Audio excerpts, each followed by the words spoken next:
Yung madaling magalit, nagbubunyi ng kamangmangan yon. Kaya yung may pag-ibig, mahinahon yun eh. Kung mag-isip, mahinahon.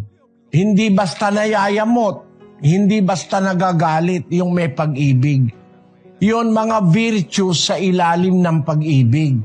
Kaya kung mag-aaral ka ng pag-ibig na nasa Biblia, kapatid, magiging mahinahon ka. Bawa, kagalit-galit yung ginagawa ng isang tao, meron kang virtue ng pag-ibig, mahal mo yung kapatid mo, mahal mo yung kapwa mo, hindi ka basta magsasalita ng makakasakit ng damdamin ng kapwa.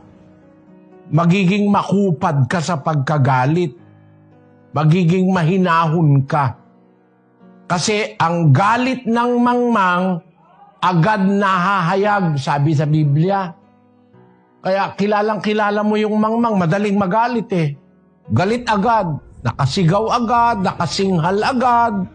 Kung magsalita, walang pag-aalaala sa kapwa-tao kung masasaktan ng kapwa o hindi. Ganun ang mga mangmang.